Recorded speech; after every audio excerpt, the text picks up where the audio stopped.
کی نماز میں تو انسان کو خیر ملتی ہے. جو بندہ اللہ سے خیر لینا چاہے تہجد کے وقت اٹھے اور اللہ سے مانگے، اللہ جھولیاں بھر دیتے ہیں. حدیث پاک میں ہے اللہ تعالیٰ فرماتے ہیں هل من سائل فأعطي له، ہے کوئی سوال کرنے والا کہ جسے میں عطا کروں. جب بادشاہ اعلان کروا رہا ہے کوئی مانگنے والا جسے عطا کیا جائے، اور مانگنے والے سوئے پڑے ہوتے ہیں تو ان کو کیسے ملے گا؟ تہجد کے وقت میں چاہے آپ 15 منٹ پہلے اٹھیں، آدھا گھنٹہ پہلے اٹھیں، اٹھ کے 4 رکعت پڑھ کے اللہ سے مانگنے والوں کی فہرست میں اپنا نام ضرور لکھوائیں، فقیروں کی فہرست میں اپنا نام ضرور شامل کر لیں. جب عشق سکھاتا ہے آداب سحرگاہی، جب عشق سکھاتا ہے آداب سحرگاہی، کھلتے ہیں غلاموں پر انداز شہنشاہی. عطار ہو رومی ہو، راضی ہو غزالی ہو، ہاتھ نہیں آتا بے آہ سحرگاہی. کوئی بھی ہو جب تک تہجد کا پابند نہیں بنے گا تو اللہ تعالیٰ کے وہ معارف نصیب نہیں ہوں گے. تو اگر وہ معارف حاصل کرنا چاہتے ہیں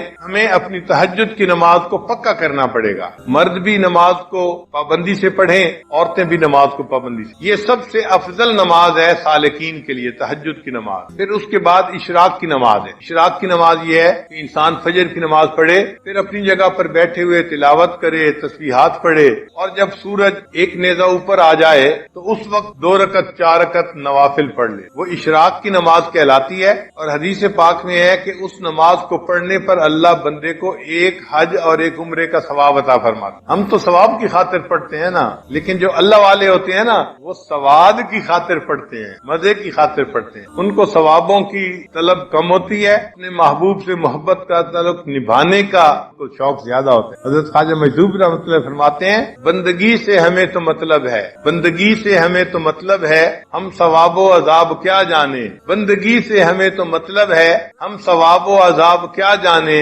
کس میں کتنا ثواب ملتا ہے تو والے حساب کیا ہے.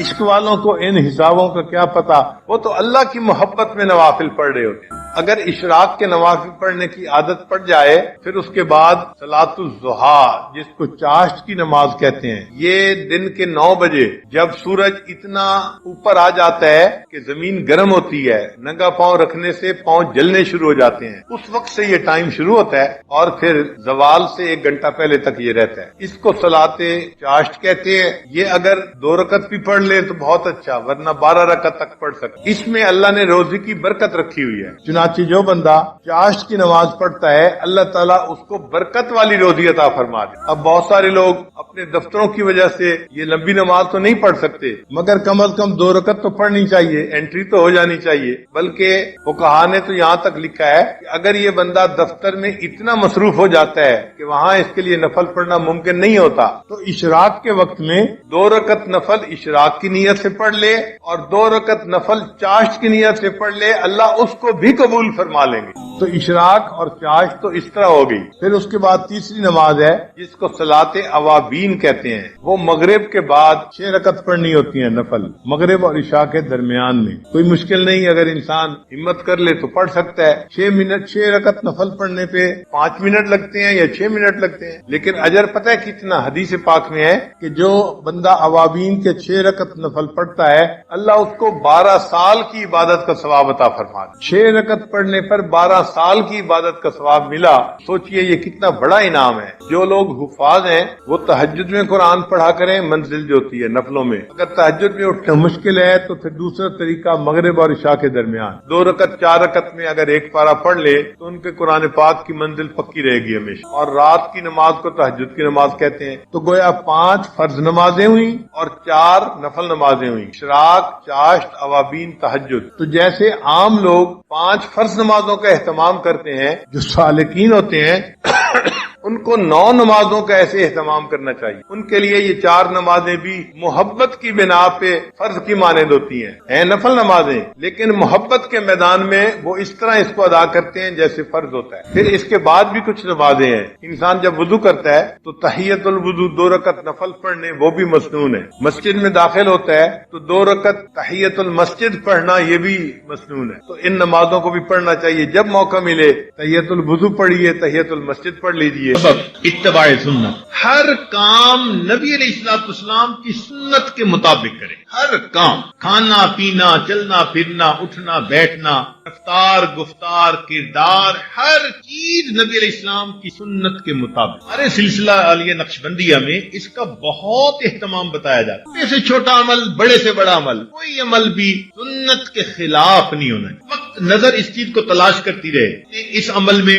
سے کرنا ہے. اس کا بہترین طریقہ یہ بھی ہے، مسنون دعائیں یاد کر لیجئے، مل جاتی ہیں چھوٹی سی. علیہ السلام کی مسنون دعائیں، پیارے نبی علیہ السلام کی پیاری دعائیں کو یاد کر لیں. جس موقع پر پڑھنے کی دعا ہو اس پر پڑھتے رہیں. کہتے ہیں نا جی کہ وقوف قلبی نہیں رہتا، دوسرے لفظوں میں بتا رہے ہوتے ہیں جی کہ میں مسنون دعا کی پابندی کوئی نہیں کرتا. اس لیے کہ مسنون دعا کی پابندی کرنے کا انعام یہ ملتا ہے، انسان ہر وقت اللہ کی طرف متوجہ رہے. کھانے کی دعا، کھانے کے بعد کی دعا، سو کر اٹھنے کی دعا، سونے سے پہلے کی دعا، کسی سے ملنے کی دعا، گھر میں داخل ہونے کی، نکلنے کی، موقع کی دعائیں ہیں. مسنون دعاؤں کی برکت سے اللہ تعالیٰ وقف قلبی کا رکھنا آسان فرمائے. آپ اس کا تجربہ کر لیجئے. جب آپ محسوس کریں نا کہ میں وقف قلبی کا دھیان نہیں رکھ سکتا، رکھنا مشکل ہے، آپ محسوس کریں گے کہ سنت دعائیں پڑھنے میں آپ کوتاہی کر رہے ہیں. ان کی پابندی کریں، آٹومیٹکلی اللہ کی طرف دھیان رہے گا، توجہ رہے. دل کو زندہ کرنے کا ایک اور عمل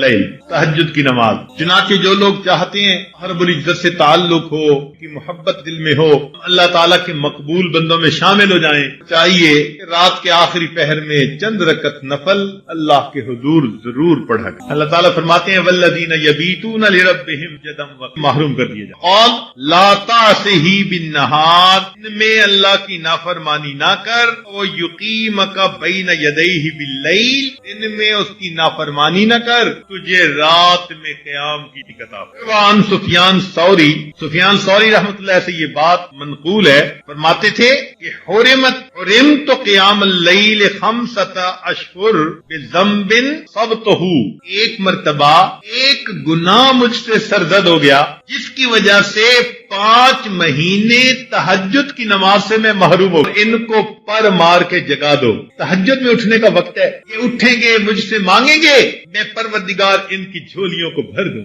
یہ لوگ سوئے ہوئے ہوتے ہیں، نہ گھڑی کا الارم نہ کوئی اور، اچانک ان کی آنکھ کھل جاتی ہے. اللہ تعالیٰ کی طرف سے فرشتے اٹھا دیتے ہیں ان کو، اچانک آنکھ کھل جاتی ہے. دل میں ارادہ لے کے سوتے ہیں 3 بجے اٹھنے، 3 بجے آنکھ کھلتی ہے. اللہ تعالیٰ کے فرشتے جگا دیں. اور پھر دوسرے گروپ کو اللہ فرماتے ہیں فلاں میرے ناپسندیدہ بندے ہیں، انہیں پسند نہیں کرتا، جاؤ اور ان کو تھپکی دے کے سلا دو. یہ میرے نیک مقبول بندوں کے اٹھنے کا وقت ہے. تمہارے گھر کو گرا دیا گیا. بڑھیا نے آسمان کی طرف دیکھ کے کہا اللہ میں تو یہاں نہیں تھی، تو تو یہی تھا. میں یہاں نہیں تھی، تو تو یہی تھا. یہ لفظ کے کہنے تھے کہ جو ایکسٹینشن کی ہوئی عمارت تھی اس کی چھت زمین کے اوپر آ گئی. نیک لوگ دنیا میں لاوارث نہیں ہوا کرتے، اللہ ان کا وارث ہوتا ہے. اگر ہمیں اپنے والد کے وارث ہونے پہ اتنا اطمینان ہوتا ہے، بیوی کو خاوند کے وارث ہونے پہ اتنا اطمینان ہوتا ہے، تو اگر کسی کا وارث اللہ رب العزت بن جائے تو سوچو پھر اس کے کیا مزے ہوں گے. اس کی مثال یوں سمجھیے کہ ہم نوجوان کالج یونیورسٹیوں میں پڑھتے ہیں نا، تو اگر تو ان کا جی پی اے بہت اچھا ہو تو فل اسکالرشپ مل جاتا ہے. اور فل اسکالرشپ والے بچے کو پڑھنے میں کوئی دقت ہی نہیں ہوتی. وہ جی مجھے فل میڈیکل ڈگری کرنے کے لیے اسکالرشپ مل گیا، مجھے کوئی فکر نہیں. اور جس بندے کو اسکالرشپ نہیں ملتا اس کو میڈیکل کرنا قرضوں کے بوجھ میں دب جاتا ہے بیچارہ. ہم نے بچوں کو دیکھا ان ملکوں میں ساری عمر نوکریاں کر کے بڑھاپے تک اپنے زمانے طالب علمی کے قرضے اتارتے رہتے ہیں. تو جس کو فل اسکالرشپ مل جاتا ہے پھر اس کا تو معاملہ ہی کچھ اور ہوتا ہے. یوں سوچئے کہ ایک 100 منزلہ عمارت ہے اور اس میں لفٹ لگی ہوئی، ایلیویٹر لگا ہوا ہے، اور ہمارا کام ہے بس پش دبا کے دروازہ کھولیں اور سوار ہو جائیں. پھر 100ویں منزل پہ پہنچنا تو کوئی مشکل نہیں نا. اور ایک 100ویں منزل سے رسہ نیچے لٹکا ہوا ہے. اب ایک بندہ رسے سے چڑھنا چاہتا ہے، کتنا پریشان ہوگا، کتنا وہ مصیبت میں پڑے گا، کتنا بڑا رسک لے گا. اور اگر رسہ ہاتھ سے چھوٹ گیا تو مر بھی سکتا ہے. جیسے ایلیویٹر سے اوپر اوپر جانا اور رسے سے اوپر جانا کتنا دونوں میں فرق ہے. اس سے زیادہ فرق ہے اللہ کی سرپرستی میں آ کے زندگی گزارنا ایلیویٹر سے منزل پہ پہنچنے والی بات ہے، اور گناہوں کے ساتھ رسے سے لٹک کے زندگی گزارنا 100 منزلوں پہ جاننے والی مشکل بات. ہم گناہ کر کر کے اپنے آپ کو اللہ کی سرپرستی سے نکال دیتے ہیں، اور جب سرپرستی سے نکل جاتے ہیں اللہ حال پہ چھوڑ دیتے ہیں، جاؤ تم جانو تمہارا کام جانے، ہماری تو مانتے نہیں. پھر شیطان ہمیں بہکاتا ہے، لوگ بھی دھوکے دیتے ہیں، امیدیں توڑتے ہیں.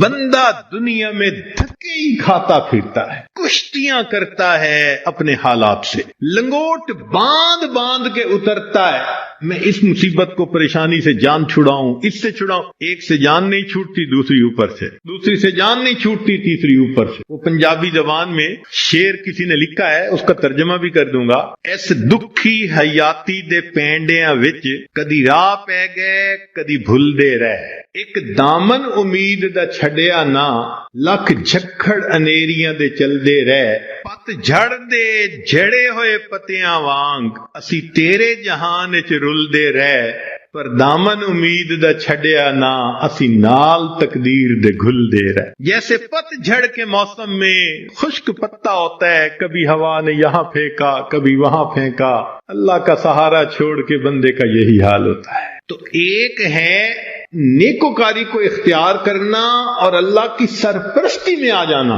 اللہ ہر کام کو سنوار. حدیث پاک میں ہے، اے میرے بندے تو صبح کے وقت اگر میری عبادت کر لیا کر، میں سارا دن تیرے کاموں میں تیری کفایت کروں گا.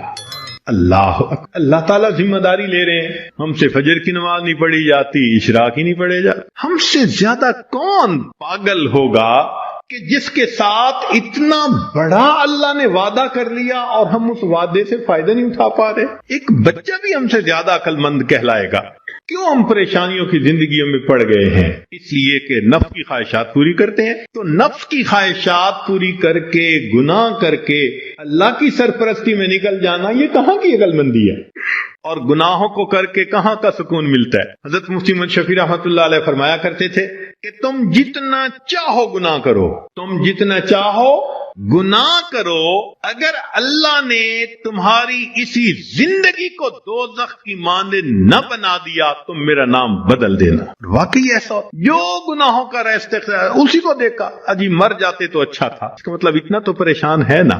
دنیا کی زندگی ایسے ہوتی ہے جیسے جہنم میں ہوتا ہے وہ بند. تو گناہوں کے راستے پہ اطمینان نہیں ہے. اطمینان، سکون، کامیابیاں، سکھ اگر دیکھا تو وہ نیکی کے راستے پہ دیکھا. وہ یتولی الصالحین، وہ اللہ تعالیٰ نیکوکاروں کا سرپرست ہے.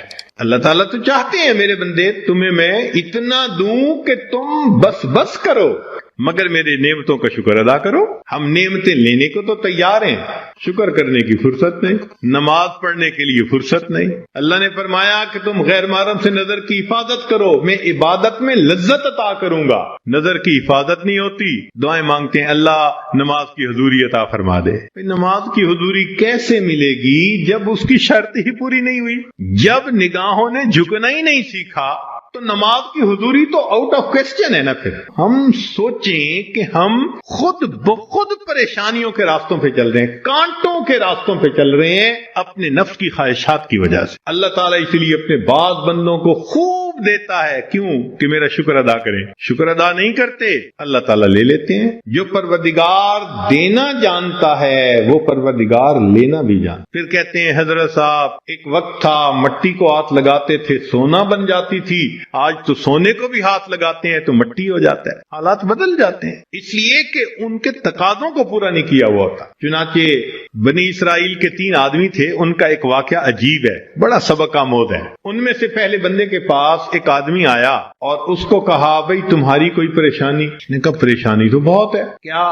اس نے کہا بھئی یہ پھل بہری ہے، یہ جو سفید داغ جسم پہ ہو جاتے ہیں، برس کا مریض ہوں میں، اور میری شکل اتنی بری ہو گئی ہے کہ میں نہ مسجد جا سکتا ہوں نہ کسی کے سامنے بیٹھ سکتا ہوں. لوگوں کو کراہت ہوتی ہے مجھ سے، اور لوگ مجھے نیچی نظر سے دیکھتے ہیں، کم نظر سے دیکھتے ہیں. تو ایک تو میری یہ پریشانی ہے کہ برس کی بیماری ختم ہو جائے، اور دوسرا رزق کی بھی بڑی تنگی ہے. اس نے دعا دی اللہ اس کی بیماری کو دور کر دے اور اس کا رزق وسیع کر دے. اللہ تعالیٰ تعالیٰ نے اس کی بیماری بھی دور کر دی اور اس کو ایک گائے عطا فرمائی، اونٹنی عطا فرمائی، اور اونٹنی کی نسل اتنی بڑھی کہ وہ تھوڑے عرصے میں ہزاروں اونٹوں کا مالک بن گیا، بڑا ملٹائی ملینر ہو گیا۔ وہ بندہ دوسرے کے پاس گیا، اس سے کہا بھائی آپ کی کوئی پریشانی؟ اس نے کہا جی سر پہ بال نہیں ہے، گنجا ہوں اور جہاں بیٹھتا ہوں لوگ میرا مذاق اڑاتے ہیں، اور دوسرا یہ کہ کاروبار بھی میرا نہیں چلتا، تو رزق کی بھی پریشانی ہے۔ اس نے دعا دے دی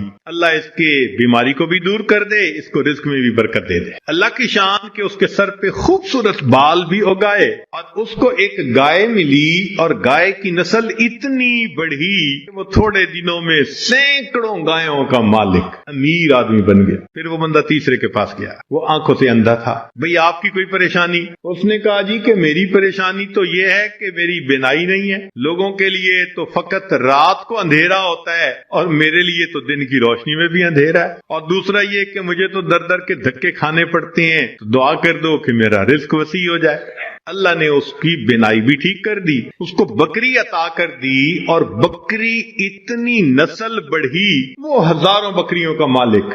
یہ تینوں بندے اپنے وقت میں بنی اسرائیل کے بڑے امیر بندے کہلانے لگے، کروڑوں میں کھیلنے لگے۔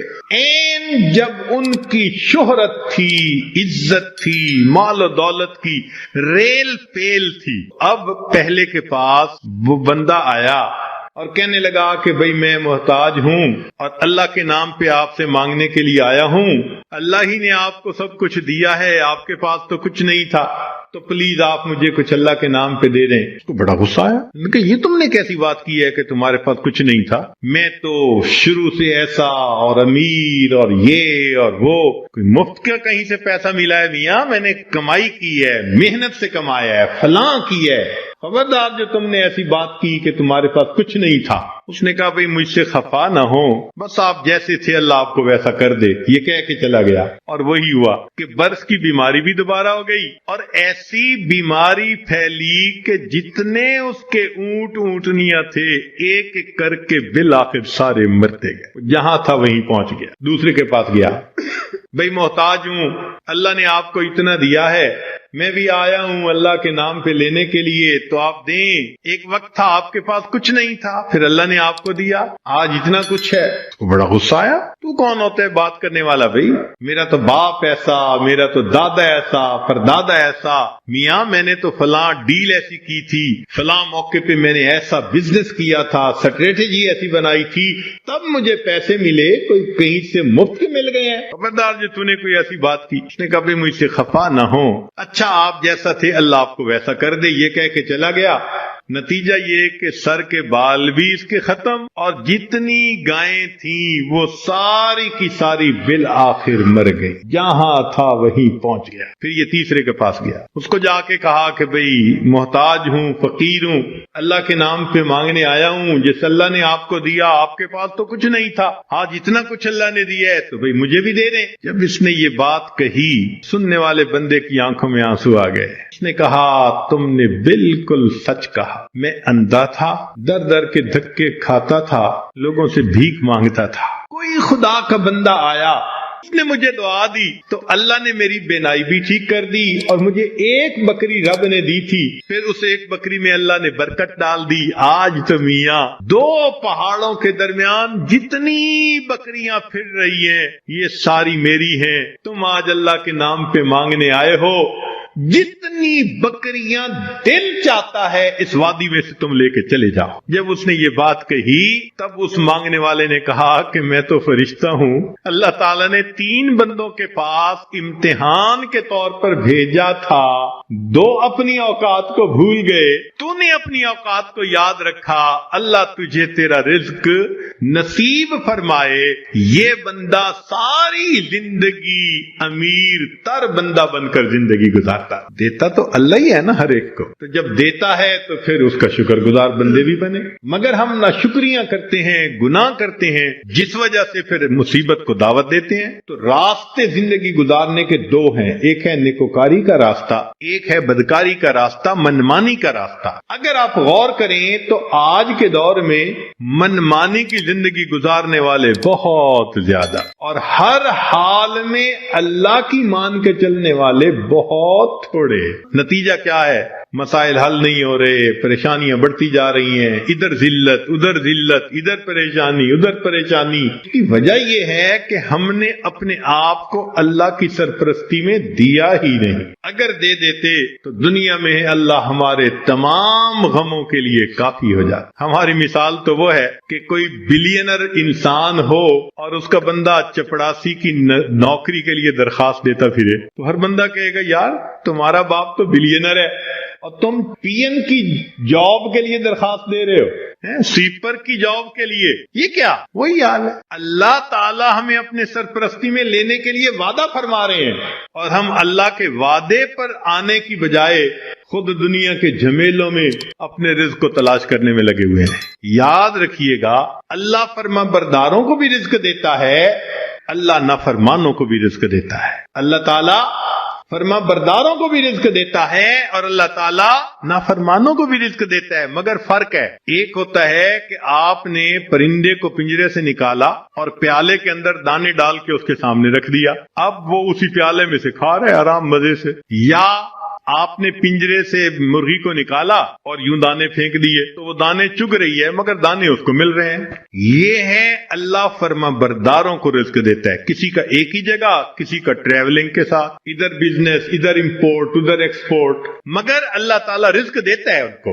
یہ رزق ملتا ہے فرما برداروں کو. اور ایک رزق ہوتا ہے کہ آپ نے اگر چوہے کو پھنسانا ہو تو اس کو بھی تو آپ کنڈی کے اندر گوشت کا ٹکڑا لگا کے رکھتے ہیں، پنیر کا ٹکڑا. یہ بھی رزق تو مل رہا ہے نا، مگر کس کے لیے؟ کہ یہ ہمیشہ کے لیے پھنسے قابو آئے. تو نافرمانوں کو بھی اللہ رزق دیتے ہیں مگر چوہے کی طرح کہ یہ پکڑا جائے گا اس کی گت بنائیں گے. اب ہم سوچیں کہ ہم فرما برداروں کا رزق لیتے پھر رہے ہیں یا نافرمانوں کی طرح رزق کماتے پھر. معاملہ تو ہمارے اوپر ہے. اللہ تعالیٰ فرماتے ہیں الیس اللہ بکاف عبدا، کیا اللہ اپنے بندے کے لیے کافی نہیں ہے؟ کتابوں میں لکھا ہے اے بندے ایک تیری مرضی ہے ایک میری مرضی ہے. اگر تو چاہے کہ تیری مرضی پوری ہو میں تجھے تھکا بھی دوں گا، تیری مرضی کو بھی پورا نہیں ہونے دوں. اور اگر تو چاہے کہ میری مرضی پوری ہو تو میرے بندے میں تیرے کاموں کو بھی سنوار دوں گا، تجھے رزق میں بھی وسعت عطا فرما. تو اللہ کی مان کے ہم چلیں تو اللہ ہمارے سارے مسئلوں کو حل کر دیں گے کیونکہ ہم پھر اللہ کی سرپرستی میں آ چکے. اللہ تعالیٰ قرآن مجید میں فرماتے ہیں وعد اللہ الذین آمنوا منکم وعملوا الصالحات لَيَسْتَخْلِفَنَّهُمْ فِي الْأَرْضِ. اجتماعی طور پر نیکوکار بن کر زندگی گزارنے والوں کے لیے اللہ کا وعدہ ہے. فرماتے ہیں میں تمہیں زمین کے اندر خلافت عطا کروں. وَلَيُمَكِّنَنَّ دِينَهُمُ الَّذِي ارْتَضَىٰ لَهُمْ وَلَيُبَدِّلُنَّهُمْ خَوْفَهُمْ أَمْنًا. اور اللہ ان کے خوف کو امن میں بدل دیتے ہیں. اللہ تو وعدہ فرما رہے ہیں، وعد اللہ کا وعدہ ہے. آج بندہ وعدہ کر دیتا ہے تو اتنا یقین، کیا اللہ کے وعدوں پہ ہم یقین نہیں کرتے؟ تو ہمارے زندگی کی کامیابی کا ایک ہی طریقہ ہے کہ ہم اللہ کے وعدے پر بھروسہ کر کے عہد کریں کہ اللہ آج کے بعد ہم نے نافرمانی نہیں کرنی. اب سوال پیدا ہوتا ہے کہ ہم صالحین میں شمار کیسے ہو سکتے ہیں؟ بہت آسان ہے. ذہن سے گناہ کے ارادے کو ختم کر دیجئے. ذہن سے گناہ کے ارادے کو ختم کر دیجئے. اللہ میں نے آپ کے کسی حکم کی نافرمانی نہیں کرنی اور جو کر چکا میں توبہ کر رہا ہوں. تو پہلا قدم کہ آئندہ گناہ کی نیت کو ذہن سے نکال دینا، اور دوسرا کہ اگر پھر گناہ ہو جائے تو پھر توبہ کرنا. بس یہ دو کام کر لیجئے. ایک، ابھی اسی وقت پچھلے تمام گناہوں سے سچی توبہ کی نیت کر کے عہد دل میں کر، اللہ آئندہ میں آپ کی مان کے چلوں گا، ہر کام آپ کے نبی علیہ السلام کی سنت کے مطابق کروں گا، دین کے مطابق کروں گا، شریعت کے مطابق کروں گا، من مانی نہیں کروں گا. اور اگر بالفرض پھر گناہ ہو جائے تو پھر توبہ کرے. جو ایسا کرے گا وہ نیکوکاروں میں شمار ہوگا اور وہ اللہ کی سرپرستی میں آ جائے گا. اور جب تک ہم اللہ کی سرپرستی میں نہیں آئیں گے ہماری پریشانیاں ختم نہیں ہوں گی. ہم نے دنیا میں دیکھا ہے پرائی بکری کو کوئی گھاس نہیں ڈال. ہم نے کلمہ تو پڑھا نا، تو لیبل تو لگ گیا نا کہ یہ مسلمان ہیں. اب اگر اللہ کے در سے بھی کچھ نہ ملے تو کسی اور در سے کیا ملے گا؟ بلکہ ہم نے تو دیکھا ہے کہ جس کتے کے گلے میں پٹے کا نشان ہو نا اس کو ہر کوئی دھتکار دیتا ہے، جائے اپنے مالک کے دروازے سے کھائے. بالکل ہمارا یہی حال ہے، جدھر رخ کرتے ہیں ہمیں دھتکارا جاتا ہے، جاؤ اپنے رب سے مانگو جا. اور رب سے مانگنے کے لیے نیک ہم بن نہیں رہے، تو ہمارے پاس کوئی دوسری آپشن نہیں سوائے اس کے کہ زندگیوں کو بدلیں، نیکی پہ آئیں، اللہ تعالی ہمیں اپنی سرپرستی میں لے لیں، پھر اللہ تعالی ہمارے الٹے کاموں کو بھی سیدھا کر دیں گے، ہماری پریشانیوں کو اللہ ختم فرما دیں گے. زندگی گزارنے کا اس سے بہتر کوئی دوسرا راستہ نہیں ہو سکتا. دنیا کے کہنے سے حالات بدلتے تو دنیا جنت بن جاتی، ہر بندہ اپنی من مرضی کی زندگی گزار رہا ہوتا. تو ایک ترتیب ہے اللہ رب العزت کے ہاں، چنانچہ ہمارے مشائخ نے 4 باتیں کہی ہیں لوہے کی لکیر. جب آزمائیں گے ان باتوں کو کھرا پائیں گے. پہلی بات کہ جو شخص اپنے اعمال کو سنوار لیتا ہے اللہ تعالیٰ اس کے حالات کو سنوار دیتے ہیں. جو شخص اپنے اعمال کو سنوار لیتا ہے اللہ تعالیٰ اس کے حالات کو سنوارتے ہیں. ہم اس کوشش میں لگے ہوئے ہیں کہ حالات پہلے سنوریں پھر اعمال سنواریں. آپ بات کریں دوست سے، بھئی آپ مسجد میں نظر نہیں آتے، کچھ کاروباری حالات ٹھیک نہیں، ٹھیک ہو گئے تو میں مسجد میں آؤں گا. یعنی ہم چاہتے ہیں حالات پہلے ٹھیک ہوں، اعمال بعد میں ٹھیک. کیسے ترتیب الٹ سکتے ہیں؟ چنانچہ جسے دیکھیے وہ اسی کوشش میں لگا ہوا ہے کہ پہلے حالات ٹھیک ہوں بعد میں اعمال ٹھیک کریں گے. تو ترتیب ہی الٹی ہم کرتے پھر رہے ہیں. اعمال کو جو شخص سنوار لیتا ہے اللہ تعالیٰ اس کے حالات کو سنوارتے ہیں. اعمال بگڑیں گے، حالات بگڑیں گے. جب کہا میں نے کہ یا اللہ تو میرا حال دیکھ، جب کہا میں نے کہ یا اللہ تو میرا حال دیکھ، حکم آیا میرے بندے نام اعمال دیکھ. ہم حالات کا تو شکوہ کرتے ہیں، اپنے عمل تو نہیں نہ دیکھتے. تو اعمال کو سنوارنے سے اللہ تعالیٰ حالات کو سنوار دیتے ہیں. ہم اپنے اندر تقوی اور صبر و ضبط پیدا کریں، اللہ رب العزت ہر دور اور ہر زمانے میں تقوی اور صبر والے بندے کو فرش سے اٹھائیں گے، عرش کے اوپر بٹھائیں گے، تخت کے اوپر بٹھائیں گے. اب تقوی اور صبر کی طرف تو ہم آتے نہیں. چاہتے ہیں زندگی تو رہے جیسے ہم گزار رہے ہیں، حالات سیدھے ہو جائیں. کیسے حالات سیدھے ہو سکتے ہیں؟ سمپل سی مثال ہے کہ بجلی سے ایک مشین چلتی ہے. اب ایک بندہ مشین کو روکنا چاہتا ہے، ایک ہی ترتیب ہے کہ پیچھے سے بٹن بند کرو. آپ بٹن بند نہیں کریں گے، ہاتھ سے مشین کو پکڑ کے روکنے کی کوشش کریں گے، ہاتھ کٹوا بیٹھیں گے. سارا دن زور آزمائی کریں گے، مشین کہاں رکے گی؟ تو عقل مند بندہ مشین کو پکڑ کے نہیں کھڑا ہوتا، وہ سوئچ کو بند کرتا ہے. حالات کا سوئچ اللہ رب العزت کے ہاتھ میں ہے. تو ادھر رجوع کرنے کی بجائے کہ اللہ حالات کو ٹھیک کر دیجئے، ہم حالات کی مشین کے ساتھ کشتی کر رہے ہیں. کون ہمیں عقل مند کہے؟ تو پہلی بات، جو شخص اپنے اعمال کو ٹھیک کر لیتا ہے اللہ رب العزت اس کے حالات کو ٹھیک کر دیتے ہیں.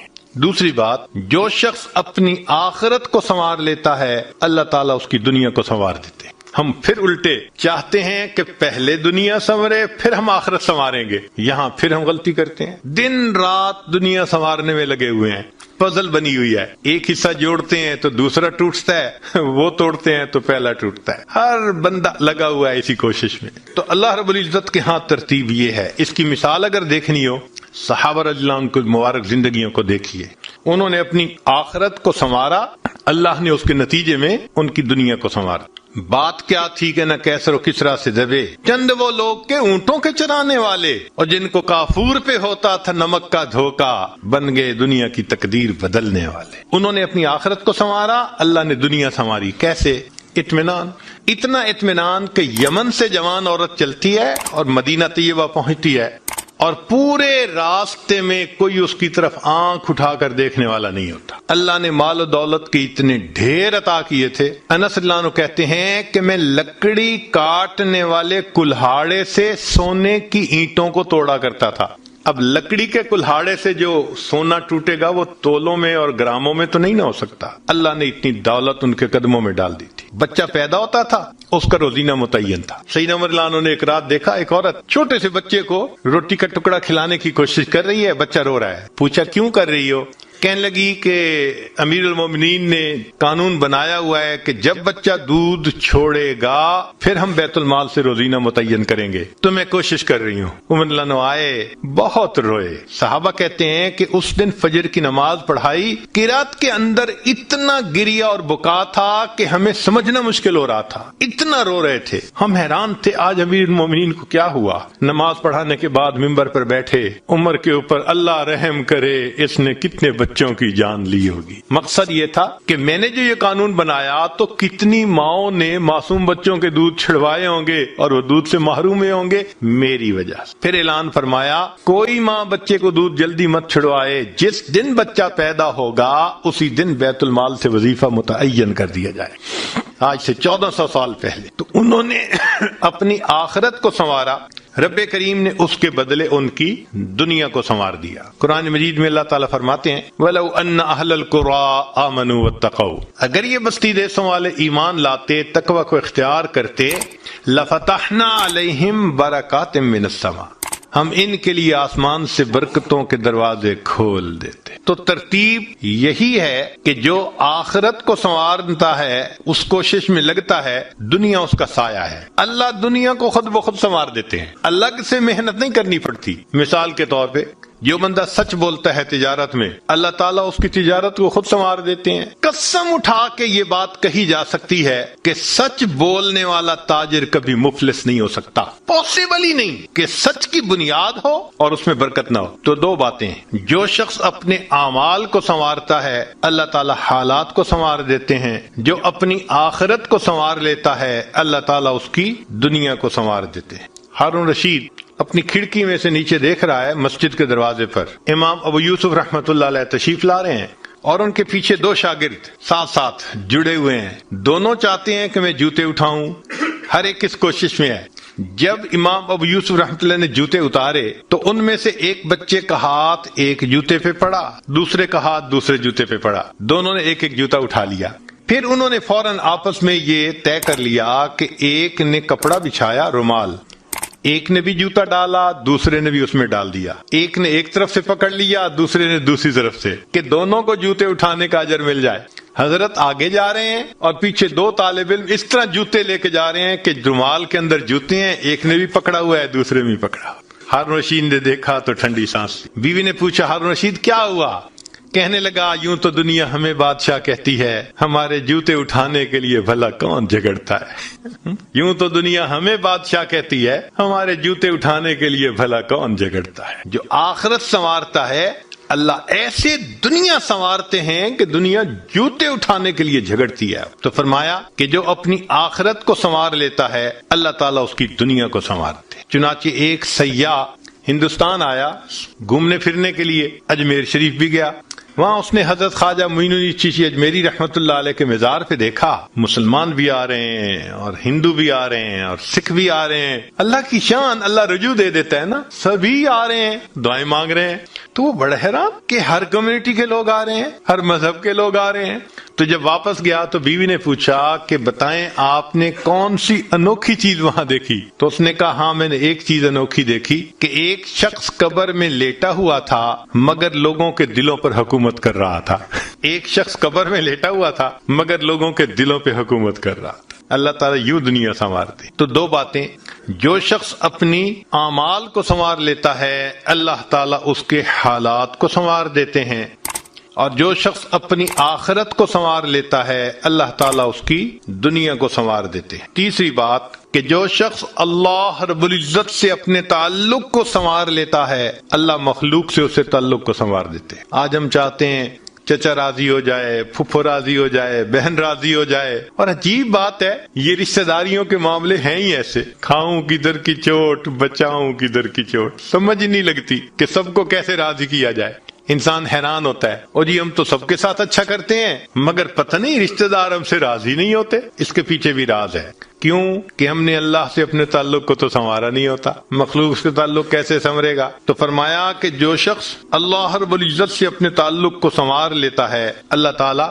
مخلوق کے ساتھ اس کے تعلق کو سنوار دیتے۔ اگر اس کی مثال دیکھنی ہے تو نبی علیہ الصلوۃ والسلام کی مبارک زندگی کو دیکھیے، ایک وہ وقت بھی تھا کہ جب اپنے رشتہ دار نبی علیہ الصلوۃ والسلام کو تکلیف پہنچاتے تھے، آپ بازار میں آگے آگے دعوت کا کام کرتے تھے اور پیچھے آپ کا چچا ابو لہب لوگوں کو کہتا تھا کہ یہ شخص غلط بیانی کر رہا ہے، تم اس کی بات مت ماننا، اپنے مخالفت کرتے تھے۔ ایک وہ وقت بھی تھا، پھر ایک وہ وقت آیا کہ جب اپنوں نے مکہ مکرمہ میں جینا تنگ کر دیا اور نبی علیہ الصلوۃ والسلام نے بیت اللہ کو دیکھ کر کہا، بیت اللہ میں تجھے کبھی نہ چھوڑتا مگر مکہ کے رہنے والے مجھے یہاں بسنے نہیں دیتے۔